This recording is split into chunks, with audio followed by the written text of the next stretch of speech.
this last week was 12 years of marriage for Heather and I. And so, yeah, so I guess Heather might be back with the kids right now, but 12 years, that's a lot of days, that's a lot of hours, weeks, and all that. And so, for those of y'all who have been married for that long, or been an adult for that long, you kind of know what this feels like. So on one side, it feels like it's been forever, because y'all have all these memories. It's like there's no way that could have all happened in that short amount of time. But on the other side, it's like, man, 12 years, it feels like yesterday. Like I can still remember what it was like. And so, 12 years is a long time. Both the memories, but it feels fast. And I was kind of reflecting back on just some of the memories that we've shared, and so over these 12 years, like all the times we've gotten to go on vacation together, and just intentional time we had, just the two of us with family, both of those, and then also something that we love to do, and y'all might have seen pictures of before on Facebook,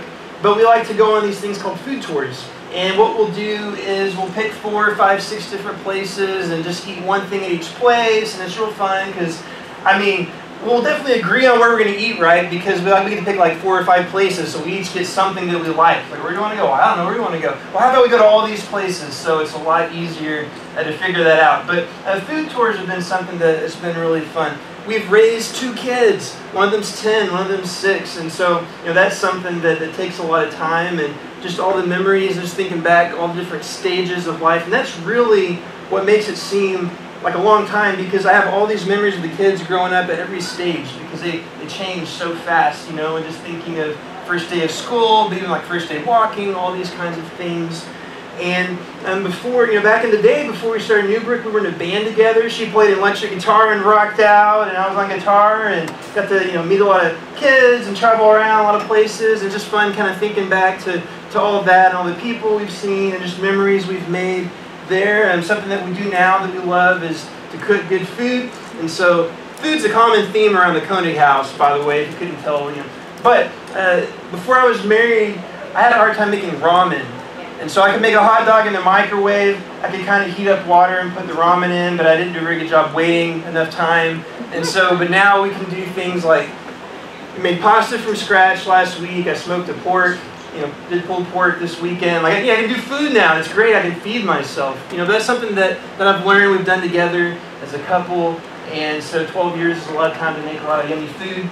And of course, serving in ministry together. And so Heather and I were both in ministries in college. And so we finished those out as we were engaged. And we started doing ministry together. And of course, starting Newbrook has been an awesome time. Just thinking of all these years, all these memories, all these months, all these weeks.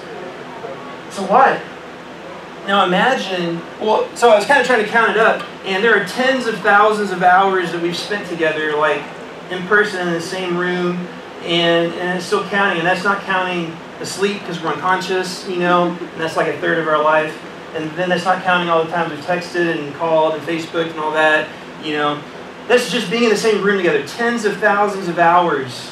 That's crazy. But what if we only spent 10 or 12 hours a year together? It's been 12 years we've been married. We knew each other 2 years before that. We're talking about between 100 and 200 hours total. Like, what if we only had 10 to 12 hours together every year? Well, we wouldn't be as good of friends. We wouldn't have as many memories to look back on. It wouldn't be as fun. Like, it wouldn't be as good if we only had 10 or 12 hours together. These thousands of hours that we put together, just by itself, has been something that's drawn us closer together. There's a lot of other reasons too, but just that time, quality time, is something that is required, a good ingredient of any relationship. Now think of some of the friends that you have, like your best friends. And this could be, maybe you've moved away from them, you don't live in the same city as them anymore, but over time, like you had a history together. You spent, hundreds, if not thousands of hours together. And even if you don't spend as much time now, you have that foundation of all this time that you spent together to build upon. And so now you can pick right back up where you left off as if you hadn't even been apart. But think of those best friends if you'd only spent 10 or 12 hours a year together. Like, how good would you have been? And maybe now, like maybe you only get 10 or 12 hours a year together just because y'all live in different states or countries even. But you had all those years or all those hours before. And even then, if we don't make an effort, like those friendships will fade. I messaged a guy that I haven't seen in over 10 years because I saw a Facebook post he had made about some ministry things he was doing. It was so awesome, and kind of caught up with him. And we were best friends before, but we haven't seen each other in a while. Like, relationships take work, they take time. And so, just think about that. If we only had 10 or 12 hours a year, these friends wouldn't be the best of friends.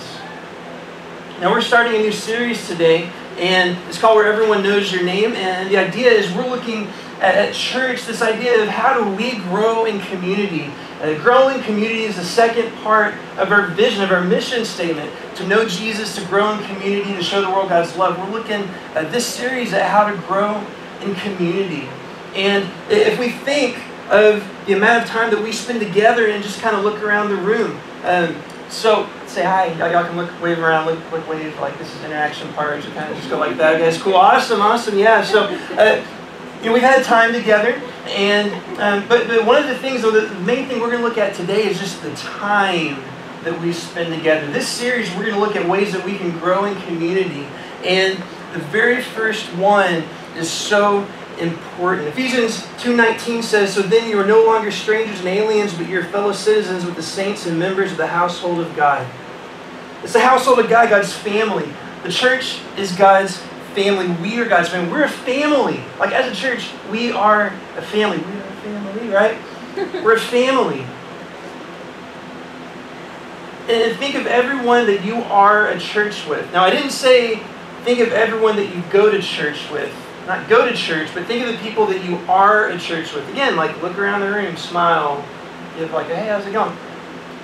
These are people you are a church with. Our goal is not to be a place where you can just go to church and clock in an hour, head home, and yes, our goal and our vision is to be a church. We are the church. The church is the people. The church is not the building, and it's kind of obvious. We used to meet at a school, now we meet at a shared place, so this is obviously not our church. I mean, the AC doesn't work, This is not our church. This is just a building. We are the church. And we're going to look, this series, how we can grow as a church, grow as a community, and develop friendships and relationships to strengthen this family bond that we have. I'm so burdened for that. This is something that I've been thinking for years. And even so much, this summer has been looking at what to talk about, what to go through, that we are the church. And how do we grow as a church family, as God's family here on Granbury Drive in Fort Worth, Texas? How do we do that?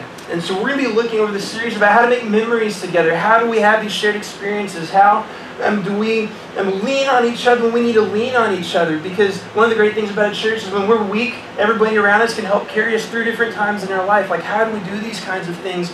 But today we're going to look at what I consider to be the most important part of being the church, of being a place where everybody knows your name. How do we do this? And it's this idea that we can't grow in community if we don't have community.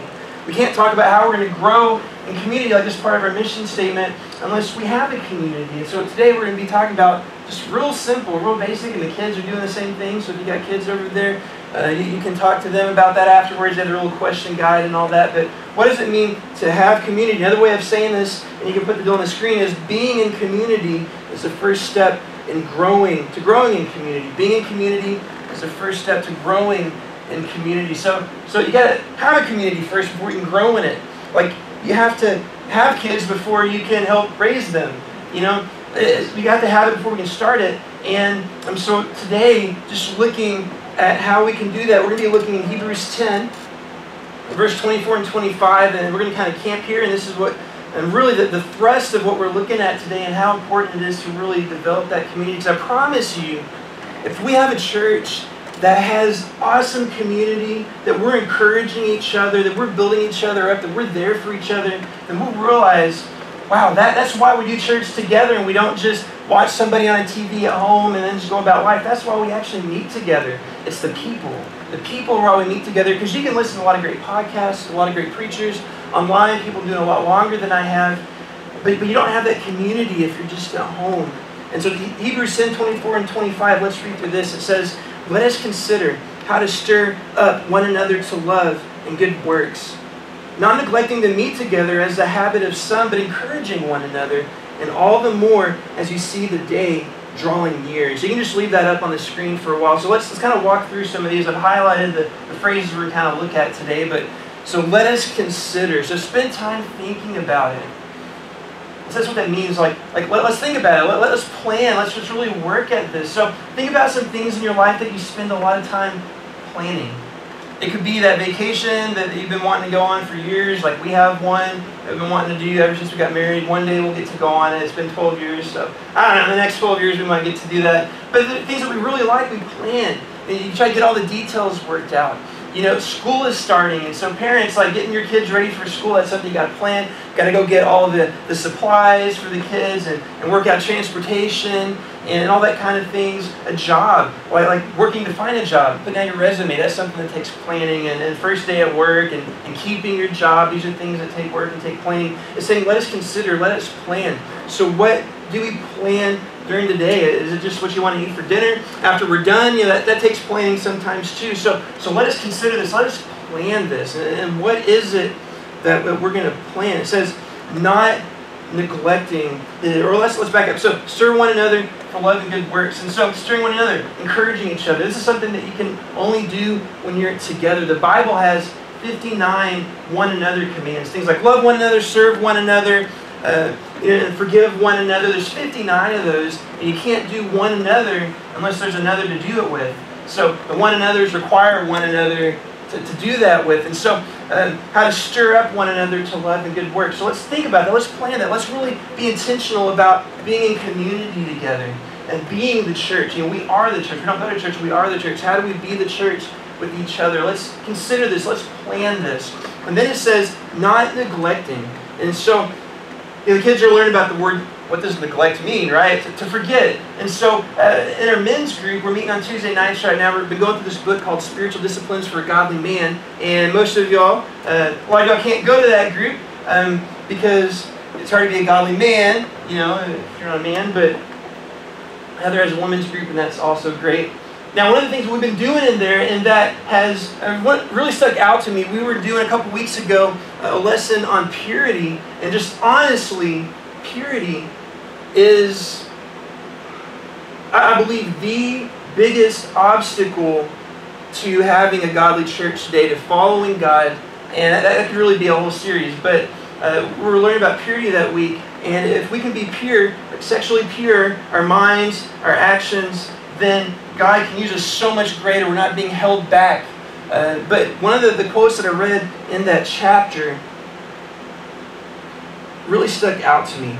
There's a man, Dietrich Bonhoeffer, that was a minister, and he was imprisoned. He had tried to, it was during World War II, he was German, tried to rise up against Hitler, got thrown in jail, ended up getting executed. But he wrote a whole lot of things, has a lot of great things that you can read. He said he was writing about lust, and he said this: when lust takes control, at this moment God loses all reality. Satan does not fill us with the hatred of God, but with forgetfulness of God. And so often in our lives, it's not that we set out, God, I really hate you today, I don't want to follow you, I make all these bad choices. It's more that we just forget.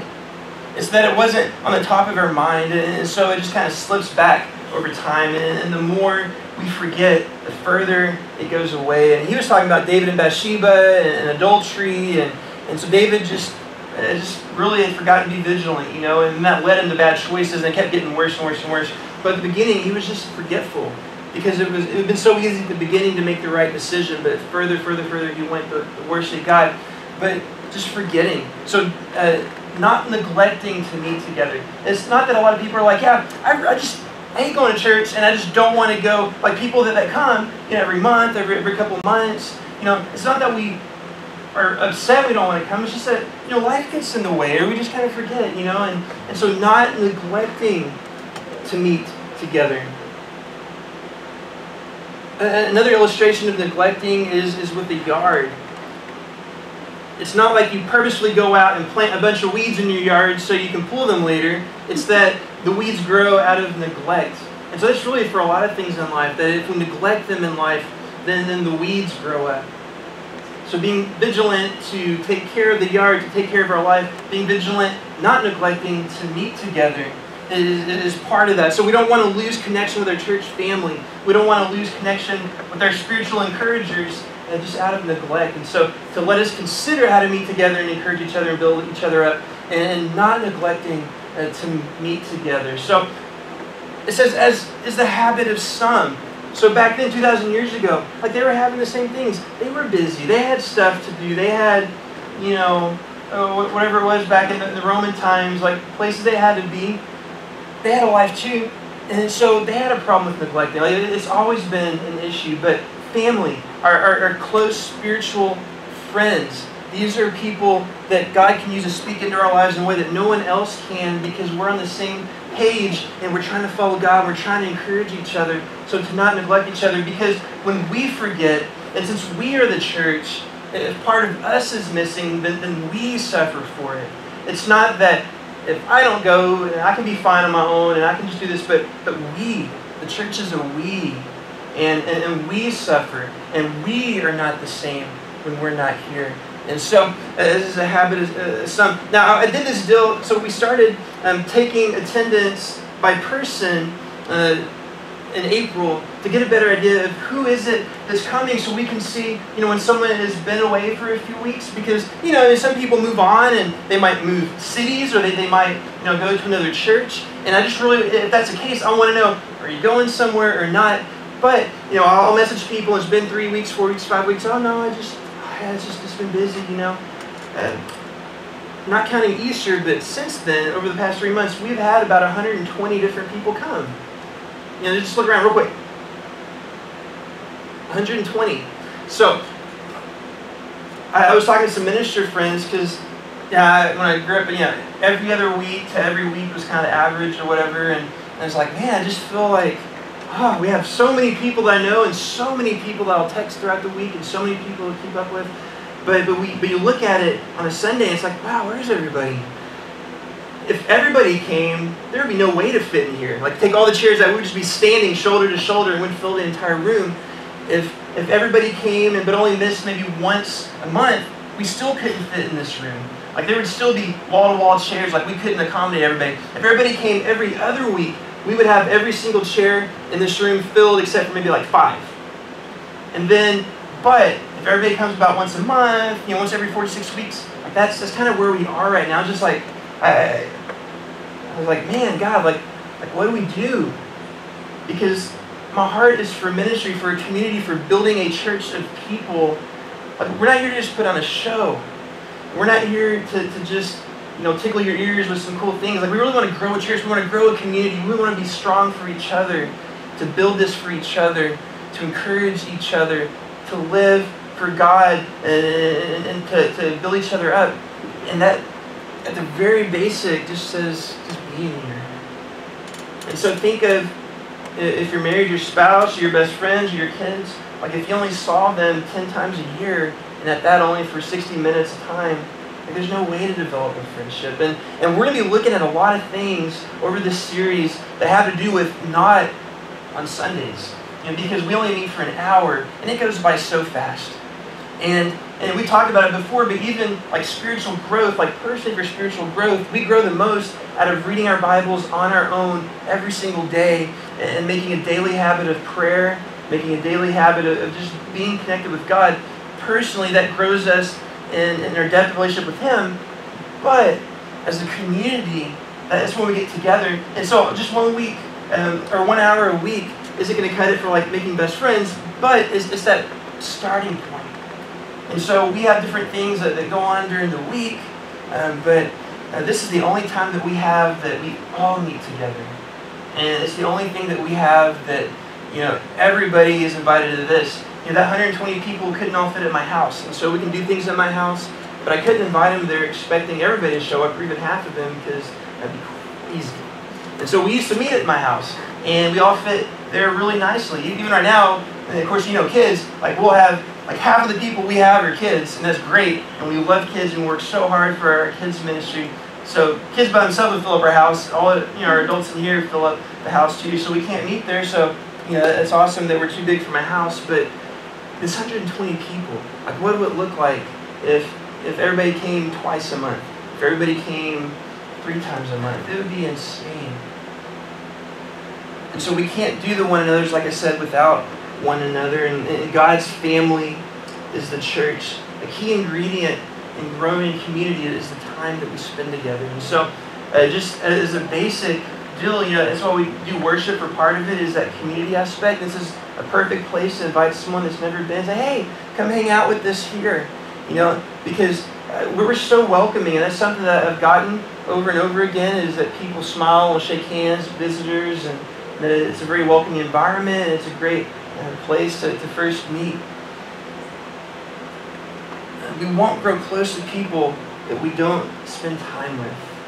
And so it's my hope this month, this series, that we just look at how do we spend time together in a godly way that's God-focused, that this is a God relationship. We have so many relationships in our life, but having God relationships that help grow us closer to God, that help make an impact in our community. In our mission statement, to know Jesus, grow in community, show the world God's love. It's really hard to show the world God's love if we're not a strong community that has each other's backs, because when we're weak, other people are strong, and we're stronger together than we are apart, and we can make a bigger impact in the community together. And so we're really looking at this series, how do we grow together as a community? How do we make that community bond so strong? And we're not meant to do life alone. We're not meant to do this Christian life alone. And so let's consider how to stir up one another to love and good works, not neglecting to meet together as is the habit of some, but encouraging one another, and all the more as you see the day draw near. Just a handful of benefits that we see for having community, for not neglecting to meet together. Just kind of just on a friendship level, just making those memories together. Like, think back, for those of y'all that have been a part of our church for a while, just all the memories we have, different outreach things we've done, the people that we've seen come to Christ and be baptized, lives that have changed, just hangouts even. Like, it's really cool to think back over all these things we've done. We had our first mission trip last year. We're going to take another one this year. Those kinds of things make memories. Regular community builds trust. And so you can't have trust if you've never really met the person, you don't really know the person. But as we spend more time together, get to know people better, that's how we build trust. So then we can advise and mentor each other. We're going to look at that later, but you can go to people like, man, I got a question, and I've seen you and how you live your life. I know you could do this. So what would you do in my shoes? But you got to trust someone before you can do that. And so having regular community builds trust. It helps us encourage one another and having good influences. And so we have so many relationships in life, again, like these God relationships that we have. Like, how do we influence each other in a positive way? Because we want our other relationships that we have that are not God relationships to be ones that God uses us to positively impact the world. But we need to have God relationships to help hold us up and hold us accountable and keep us going strong.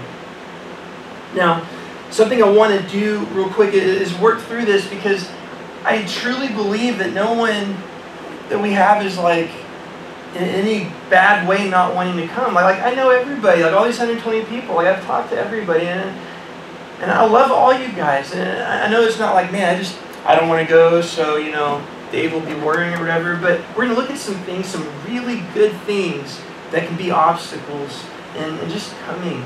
Because all the things we're gonna look at over this series, again, they don't work if we're not here. And we're going to look at work, school, family, play, and health. And so these are all very good things. But if they become so important in our life that they're a detriment to other things, then all of a sudden they're no longer a good thing. They've become a hindrance in our life. We're not going to talk about church for a minute. This is something you can take for any aspect of your relationship, for anything at all. This is like a very helpful thing and an exercise that you can do just for anything in your life, to look at different things in your life. But work. Let's talk about work. Work is important. Work is so important. If you don't have work, you don't pay the bills. And it's important to pay the bills, to keep the lights on, to keep the food in the fridge. That's so important. And if you have a job that you enjoy doing, that you make a difference, that's even better. But work can easily become an idol. Work can easily be a hindrance to everything else in our life. My kids love that I provide for the family, and I help, pay the bills and keep the lights on and keep the food and birthday presents, all that kind of thing. They love that. But they would not love those things if they never saw me. And they would grow to hate me if they never saw me, even if I was at work the whole time just to provide for them. They'd be like, Dad, I never see you, And even when I have to work a lot now, and if it's been like 2 days since I've really spent time with them, Dad, where are you? I miss you, and so we spend quality family time. And we need family time. So work can become a hindrance for family. And work's very important. And in the Bible days, they would work sun up to sundown. They worked a lot. But they would still have time for family. And so if work becomes a hindrance to your family, then work is actually hurting your family. It's not helping your family. My kids would love to spend time with me rather than living in the same size house we have and never seeing me, or moving in a bigger house and then I work more and never get to see me. They'd rather live in a smaller house and actually get to spend time with me. So work can become a hindrance to family. Family is important. We have a bond with them that we have with no one else on earth. Your kids are your kids. And you can boot them out the door, but they're still your kids. They can come back. Your brothers and sisters, they're still your brothers and sisters. They could be in prison, but they're still your siblings, and you still care for them because they're your siblings, your parents. All of this is family. We have something with them that we don't have with anyone else. But family can become so important that it messes up other priorities. And so if we spend so much time with family that, oh man, I was late to work for the 3rd day in a row because we're having a cool family breakfast. Oops, I got fired. Oh man, okay, now I don't have my house, So family can become a hindrance. And so, hey, you got to figure out how this all works. And I don't have a perfect formula for it, a perfect number of hours or anything. And certain times in life require more of this or that. But family can become a hindrance. School is important. Kids need to learn how to be equipped to function in society, be good members in society, to learn skills so they can get a job, learn social skills, all these kinds of things. But school can become a hindrance. And if you go and put this on the screen, something to think about. But parents, if you let school activities interfere with their faith and their family now, that teaches them that later it's okay for work to interfere with their faith and family. And so if right now they learn that it's okay to miss church and it's okay to miss family things too and all this for school, then later when you're working a job, the job's most important, because for kids, they interchange school and work. And so they're learning habits right now. My mom actually taught about this a long time ago. She was speaking at one of our things about parenting, and she mentioned that she pulled me out of a tennis game and tried to go to church, and I wasn't very happy with that. But just setting the standard that church is important, faith's important. And so that comes before the tennis game sometimes. But if we put school above all those other things, and it's not the 8 to 3 school, it's the Monday night, Tuesday night, Wednesday night, Thursday night, Friday night, Saturday night, Sunday, like all day extracurricular activities, and that teaches them that schools are most important, eventually works are most important, and then it's okay to not go to church for work, it's okay to skip family stuff to be at work, and so that we're building habits right now. Of course, playtime and rest time is important, but if we do that all the time, we're lazy and we lose everything. Health is important, but if health becomes a god in our life and that's all we think about or talk about and that's all we post about and everything, then it's not healthy, because it's a detriment to everything else in our life. Now, church is a unique animal because God is number one in our life. I didn't say church is number one. I said God is number one in our life. And every decision that we make in our life should be putting God first, because otherwise we've made something else God in our life. And so if God's telling you to do something, you're like, no, God. Church doesn't have that authority. But we read about church as a family. If we follow God, we say, God, I want to follow you, I want to serve you. You're number one in my life. I'm going to read Scripture and see what it is you have for my life. And it's obvious that God loves His church so much. He died for His church. Jesus came in and died for the church. The church is His bride. It's His wife.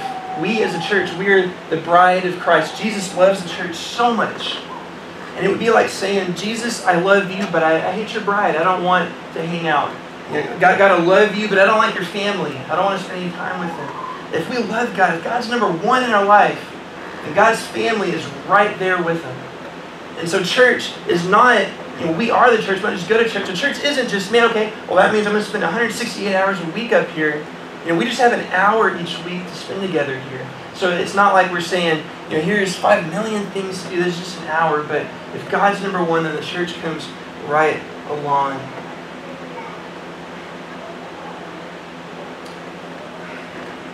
I'm going, right? Sorry.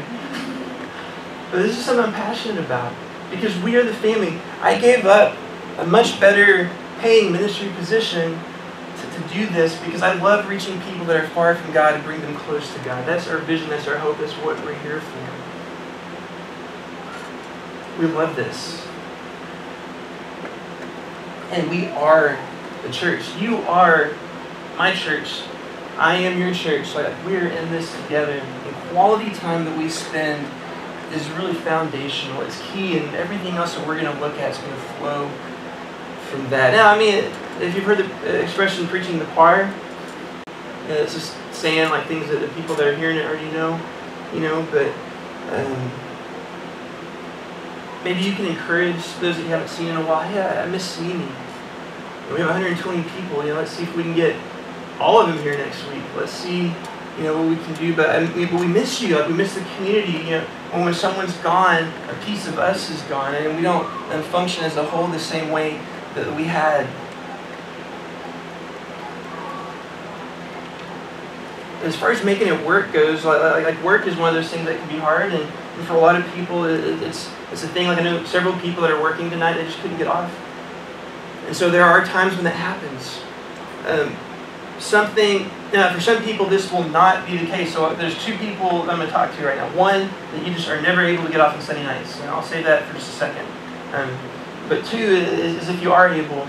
Usually Sunday mornings are the hardest time to get to work. We meet at Sunday nights. Like, it's great. You can sleep in or you can work all day.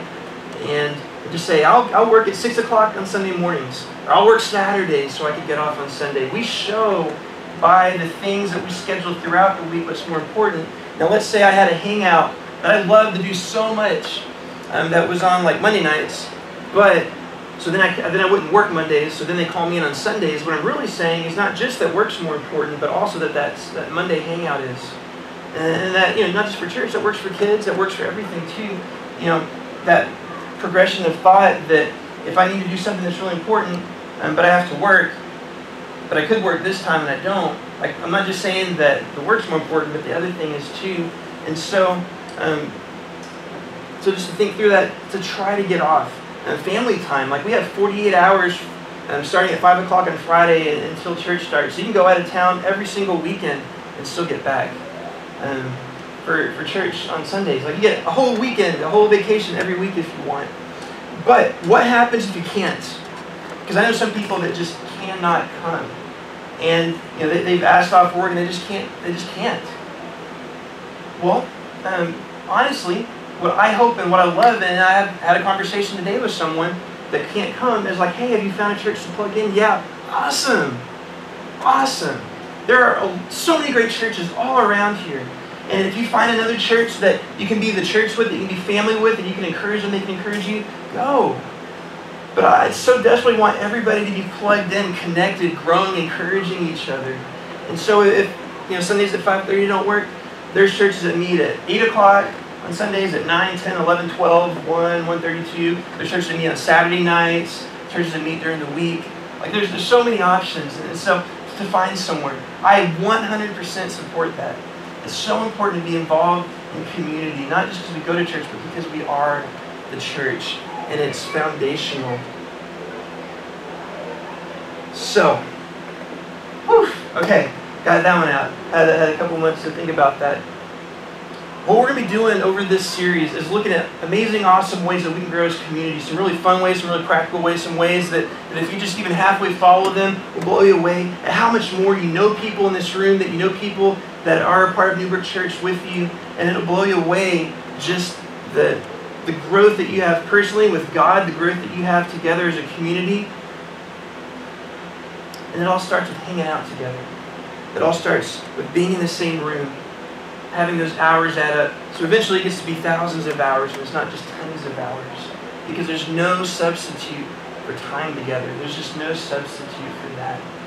And so, again, like, it's so much more than just coming on Sundays, but this is the only time we have that everybody is scheduled to come together. There's other things that we have during the week and during the year. This is the one time that we have that we're all in it together. And so much long for us all, to pack out the room with all the people that I know, all the people that I Facebook message and text and call and check up on and send letters to, for us all to be together, for us all to grow together, for us all to be the church. We're going to have challenges each week. And these are going to be things that hopefully can help get us started in what does it mean to be community together. And part of that is just developing that friendship bond, developing the trust, those things I talked about before, so we can get to the next steps. And so we're going to have fun challenges each week. So this week, our challenge is going to be, and this has to be with somebody that you don't normally hang out with. So if you normally see me every single week outside of church time, you can't use me. But, if you don't normally see my family outside of church time, then, we'll definitely do this with you, with your family, is to have lunch or dinner with somebody. So schedule a lunch or dinner with somebody in our church and hang out and just get to know each other. How's it going? If you don't know where they work, so where do you work? So what's your family like? So what? Just get to know each other. What do you like to do? To just eat together, to have a meal. That's our challenge for this week. And so we'll have meals with everybody. But think, who is it that you don't normally hang out with? And say, hey, let's grab a bite to eat. You can cook something, you can go to McDonald's, you can go somewhere fancier, wherever. But just grab a bite to eat. It could even be if a whole meal is just like, I just don't have time, grab coffee, just 30 minutes or an hour. But spend some time hanging out and eating together. There's something about food that brings people together and just helps with conversation. It helps with friendship. It's one of the movies. A lot of highlights will be like a family dinner. Having that family dinner is such an awesome thing because it just doesn't happen. So our challenge this week is to have a meal with somebody. And so if you if you like our Facebook page, if you're in our Facebook group, there's a whole lot of people in there. It's an easy way to connect. I know Heather texts a whole lot of ladies. I text a lot of guys. There's a lot of people in those. If you're not connected to any of those, let me know. We can get you connected to that. But eat with someone together and get to know them a little bit better. By the end of this month, I would love to say our church, it's hard to quantify, but we're 10 times stronger now than we were. Like we have each other's backs. We know each other. We're there for each other. I helped so-and-so through this. So-and-so helped me through this. It's growing. It's getting strong. So that first challenge is just to hang out together and meet together. I'm going to pray for us. I'm going to pray for our community. I'm going to pray that we grow in this incredible community. And honestly, I think on some level we have this down. Some of the best community I've ever had has been here at Newbrook. But right now it's so small, such a small percentage of the 120 that we have. And I'd love to see that percentage to really grow, to really encompass who it is that we reach, who is the ministry, who it is that says, Newbrook's my church. To be the community, to grow in community as a church. Let me pray for us and we'll be done. God, I just want to lift us up right now. And we are your family. Jesus, you died for the church. You died for us. And you love us so much. We are your bride. And I just pray that we would, each of us, commit to one another, to the church, to us, the people, to build each other up, to encourage each other, to mentor each other, to help each other in a time of need. God, that we would be there for each other. So help us and show us what that means this month. We pray this in Jesus' name. Amen.